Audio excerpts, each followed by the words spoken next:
Hello everyone, welcome to M2 classes. एक बार फिर से आपके साथ आया हूँ एसएस सीजीएल मेंस के सवाल लेकर। और आज का जो सवाल है वो ट्रिगो से रिलेटेड है। मतलब ट्रिगो के ऑलमोस्ट सारे सवाल मैंने सिलेक्ट किए हैं आज के क्लास के लिए। तो चलिए, ज्यादा समय आपका नहीं हम लेंगे, डायरेक्टली हम सवाल पे आ रहे हैं। तो देखिए, पहला सवाल बड़ा ही मजेदार सवाल, छोटा सा सवाल, आप बिना पेन के भी बना सकते हैं। अगर आप देख रहे हैं स्क्रीन पे तो देखिए, मेरी बातें सुनिए और देखिए आप स्क्रीन पे। देखिए, कह रहा है कि वैल्यूएट द फॉलोइंग, साइन 25 और साइन 65 गुना करके दिया है, माइनस कॉस 25 और कॉस 65। आप याद कीजिए कोई एक फॉर्मूला जिसमें साइन साइन कॉस कॉस होता है, तो आपको याद आएगा कॉस ए प्लस बी या cos A minus B, right. तो कॉस ए प्लस बी का ये फॉर्मूला, अगर माइनस को आप हटा देते हैं तो आपको पता चलेगा कॉस एंगल जुटकर 65 25 कितना होता है 90, और कॉस 90 कितना होता है 0। तो ये क्वेश्चन तो आपका यहां से निकल गया। चलिए सेकंड क्वेश्चन स्क्रीन पे देखिए। आपको मैं आज बताने वाला हूं कुछ क्वेश्चंस होते हैं जो आप बिना पेन के बना सकते हैं। चलिए सेकंड नंबर, ये सवाल दिख रहा है कि tan a प्लस बी दिया है √3 और a माइनस बी दिया है 1/√3, दोनों tan में है। और आपको पता है √3 होता है 60 डिग्री का मान, तो a प्लस बी हो गया कितना 60, और आपका tan a माइनस बी कितना हो गया 1/√3, जो कि a माइनस बी अगर बात करेंगे सिर्फ एंगल की तो आपका 30 डिग्री है। अब मुझे बताइए, दो एंगल कर जोड़कर 60 आ रहा, दो एंगल का अंतर 30 आ रहा है, तो आप दोनों को आधा आधा नहीं बांट सकते हैं ताकि a का वैल्यू मिल जाए? तो कहेंगे हाँ सर, तो a कितना हो जाएगा 60 प्लस 30 90 का आधा 45, और आपका b कितना हो जाएगा? तो b एक 45 है तो दूसरा 15, तभी तो जोड़कर 60 हो रहा है। तो आपका ये दो सवाल में निपटा दिया। ट्रिगो के दो सवाल बिना पेन का मैंने बताया। अब नेक्स्ट सवाल पे आ रहा हूं, और ये सवाल देखिए, करा एक लाइट हाउस जो है वो दो जहाज, लाइट हाउस के दोनों तरफ एक एक जहाज है और तीनों एक लाइन में है। मतलब इस टाइप से एक लाइट हाउस बन रहा है। मान लीजिए यहाँ पे लाइट हाउस है और ये इस टाइप से है, और बोल रहा है कि दोनों जहाज जो है 30 डिग्री और एक 60 डिग्री का एंगल बनाता है। मतलब अगर इसका डिप्रेशन ऑफ एंगल 30 डिग्री है तो आपका ये एंगल आ गया 30 डिग्री, और इसका डिप्रेशन ऑफ एंगल 60 डिग्री। अगर 60 डिग्री है, मतलब ये एंगल 60 डिग्री अगर है तो आपका कितना हो जाएगा नीचे का एंगल 60 डिग्री। और बोल रहा है दोनों के बीच की जो दूरी है 230, मतलब 230√3 है। और आपसे पूछी गई है what is the height of the light house.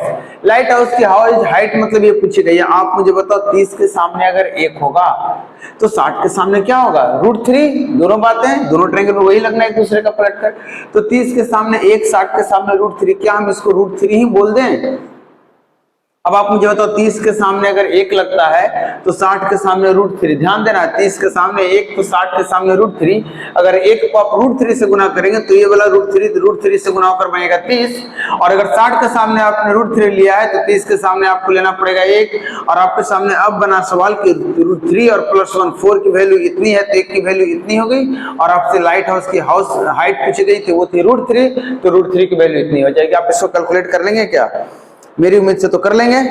और अगर कर लेंगे तो मैं बढ़ता हूं आपका नेक्स्ट क्वेश्चन। और नेक्स्ट क्वेश्चन जो है फिर से आपका सेम सवाल है हाइट एंड डिस्टेंस का, और इससे भी आसान सा सवाल। आप देखिए सवाल क्या कह रहा है। कह रहा है कि एक क्षैतिज तल पर एक भवन के पास से 70 मीटर की दूरी पर उसका शीर्ष का औन्नयन कोण 60 डिग्री बनता है। मतलब the angle of elevation of top of a building at a distance of 70 metre from the foot on a horizontal plane is found to be 60 degree.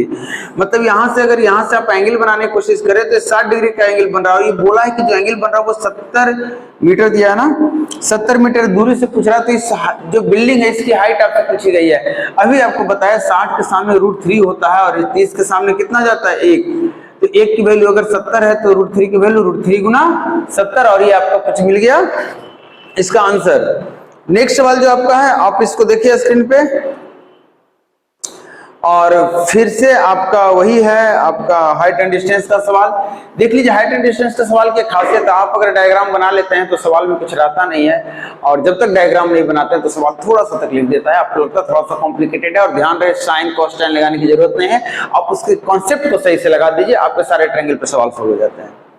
चलिए next, from the top of a upright pole 117.7 metre high, the angle of elevation of the top of a upright tower is 60।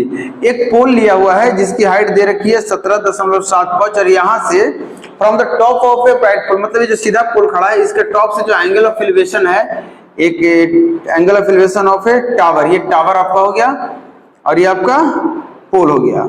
तो इसका जो angle of elevation है आपको कितना दिया हुआ है? ये आपका दिया हुआ है कितना डिग्री? 60 डिग्री। चलिए ठीक। और बोल रहे हैं द टावर वाज इतना मीटर टॉल, टावर की पूरी लंबाई दी है 57.75 मीटर, और आपसे पूछ रहा है कि ये दोनों के बीच का डिस्टेंस क्या होगा, दोनों के पैर के बीच के डिस्टेंस क्या होगा, मतलब दोनों का जहां पे जमीन पे दोनों स्पर्श कर रहा है उसके बीच का डिस्टेंस। आप मुझे बताइए, अगर ये 17.5 है तो ये भी 17.5 होगा, और अगर ये 17.5 है, पूरा 57 है, तो ये कितना हो गया 40, और अगर 60 के सामने 40 आप बोल रहे हैं तो 30 के सामने तो 1 बोलेंगे ना।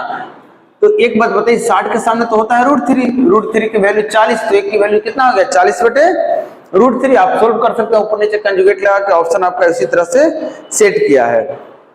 और ये सवाल आपके हो गए। और नेक्स्ट सवाल जो आपका है ये 6 मार्च का सवाल है, और ये सवाल देखिए फिर से आपको height and distance, generally height and distance के जो सवाल होते हैं वो आपको प्री में नहीं देखने को मिलते हैं, लेकिन मेंस में आपको पता चल रहा होगा बड़े धड़ल्ले से मिलते हैं। तो चलिए पहले प्री क्वालिफाई करना है, फिर मेंस की बात करेंगे। तो नेक्स्ट सवाल जो कह रहा है 24√3 फीट ऊंचे एक सीधे खंभे के शीर्ष से एक सीधे मीनार के शीर्ष का उन्नयन कोण, मतलब एक खंभा है जो 24√3 फीट ऊपर है, और इस खंभे के शीर्ष से एक मीनार का शीर्ष का उन्नयन कोण, मतलब खंभा थोड़ा नीचा होगा और ये मीनार जो है ऊपर होगा, इसका उन्नयन कोण कितना दे रखा है 60 डिग्री। फिर से देखिए 60 डिग्री है। यदि खंभे का आधार मीनार के आधार से 60 फीट दूर है, ये हाइट दे रखा है, डिस्टेंस दे रखा है 60 फीट, और ये तो आपका इतना था ही। तो पूछ रहा what tall was the tower, ये टावर की पूरी लंबाई आपको बताना है। आप मुझे बताइए, ये तो 24√3 हो जाएगा, इसको तो कोई नहीं रुक रहा है। अब आप मुझे बताइए, अगर ये 60 है, 1 के सामने 60 है, 1 के जगह पे 60 है, क्योंकि 30 के सामने 1 होता है और 60 के सामने √3, और 1 की वैल्यू अगर 60 है तो इसकी वैल्यू हो जाएगी 60 गुना √3। तो ये पूरा हाइट आप नहीं निकाल लेंगे, कितना हो जाएगा, जोड़ने आता है तो 84√3 जोड़ लीजिए, और ये रहा आपका आंसर। सॉल्यूशन में फास्ट नहीं करा रहा हूं, सवाल में है ही नहीं कुछ बातें। मैं जब पढ़ाता हूं तो आपको बताता हूं कि जो हाइट एंड डिस्टेंस के सवाल होते हैं वो 3 ट्रायंगल पे खत्म हो जाते हैं। 2 नॉर्मल ट्रायंगल है 45-40 का, और एक तीसरा है 30-60 का दूसरा, और थर्ड जो बनता है वो एक्सेप्शन रेयर केस है, मतलब क्वेश्चन को हार्ड करना तो 15 डिग्री और 75 डिग्री का बनता है। हालांकि समटाइम्स 37 डिग्री पे भी बात होती है, वो भी बताता हूं मैं, ऐसा नहीं कि नहीं बताता हूं। चलिए अगले सवाल पे आते हैं। कर 680 मीटर ऊंचाई वाले एक भवन के शिखर से एक मीनार के शिखर का उन्नयन कोण। अब सेम सवाल इस टाइप का फिर है, 680 मीटर हाइट वाले एक भवन के ऊपर से एक जो मीनार आपका दिया हुआ है, और इसके शीर्ष का उन्नयन कोण 45 है, मतलब ये डिग्री दिया हुआ है 45, तो ये भी हो जाएगा 45, और 45-45 दोनों गया तो दोनों 1 और 1 के अनुपात में रहेगा, कहने का मतलब दोनों बराबर रहेगा।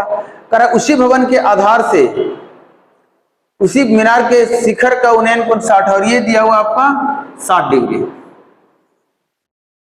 आपसे पूछा गया है मीनार की ऊंचाई क्या, ये पूरे मीनार जो है इसकी ऊंचाई आपको बताना है।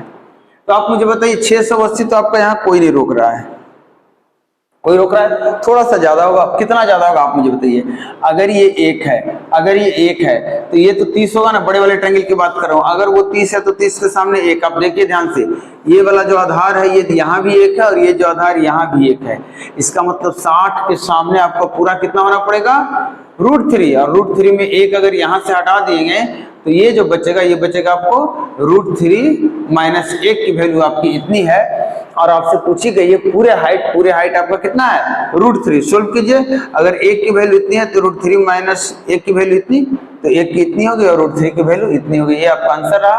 कंजुगेट लगाएंगे तो ये 2 हो जाएगा, और ये हो जाएगा √3 + 1, और ये कर देंगे तो 340, और इसको अंदर ले लेंगे तो 3 + √3, क्योंकि ऑप्शन आपका इसी अनुसार सेट किया हुआ है। चलिए अब एक सवाल और है जो ट्रिगो का सवाल आ गया है, और ये ट्रिगो का कंप्लीट कॉन्सेप्ट का सवाल है, लेकिन मैं आपको स्टेप्स भी दे दूंगा क्योंकि मुझे लग रहा है कि शायद ये लास्ट सवाल है। हाँ, ये लास्ट सवाल है। लगभग सारे सवाल मैंने आपके चारों सेट के लिए हैं। 2023 सीजीएल की बात हो रही है, सॉरी 2023 में जो एग्जाम हुआ था 22 की सीजीएल की बात हो रही है। तो ये सवाल देखिए, ये आप अगर असाइनमेंट्स निकाल कर देखेंगे तो आपको ये चीजें डायरेक्टली आपको लिखी हुई मिलेगी। ये आपका जो चीज है ये P दिया हुआ है, और B cot theta + 1 cos 1 theta बराबर Q दिया हुआ है, और पूछा गया P² - Q² कितना होगा। बहुत सारे ऑप्शंस आपके सामने हैं, तो मैं आपको ये बता रहा हूं कि अगर इतने सारे ऑप्शंस हैं, एक ही ऑप्शन सिलेक्ट करना है, तो आप क्या करेंगे, आप मुझे बताइए कि cos 1 - cot क्या होता है 1, cos 1² - cot क्या होता है 1। देखिए मैं शायद कुछ मिस्टेक कर दिया हूं, ये पहला cot है, मुझे लग रहा था cos कहां से गया, cot है। तो cosec स्क्वायर माइनस कॉट होता है 1, तो cosec के साथ क्या दिया हुआ है प्लस वाले में, पहले वाले में, इसलिए पहला लिया क्योंकि यहाँ पे पी स्क्वायर लिखा हुआ है, ध्यान रखना यहाँ पी स्क्वायर लिखा हुआ, P related to this equation. तो आपको इस इक्वेशन से आपको ये लिखना है cosec square minus cot square 1 होता है, याद रखने का तरीका बता रहा हूँ आपको। तो आपको यहाँ से बी स्क्वायर माइनस ए स्क्वायर बराबर P square minus Q square, मतलब बी स्क्वायर माइनस ए स्क्वायर बराबर P square minus Q square, और आपसे यही पूछ रहा था इसकी वैल्यू कितनी होगी। अगर आपको इसका प्रूफ चाहिए होगा तो आप दोनों का स्क्वायर करके माइनस कर दीजिए, आपको ये रिलेशन आ जाएगा। तो चलिए, उम्मीद है आपको क्लास अच्छा लगा होगा। आपको सॉल्यूशन दे रहा हूं अभी जल्दी ही, CHSL का बैच लेकर आने वाला हूं जिसमें आपको मैं शॉर्ट्स में रिवीजन कराऊंगा, मैथ्स का रिवीजन। आपको लगेगा कि कुछ अलग आपने सीखा, कुछ सिलेक्टेड क्वेश्चन लेकर आऊंगा CHSL के पूछे हुए, और कॉन्सेप्ट के साथ हम क्लास करेंगे। तब तक आप इस वीडियो को देखिए, शेयर कीजिए, कमेंट करके बताइए कैसा लग रहा है क्लास। नेक्स्ट क्लास में मिलेंगे, गुड बाय।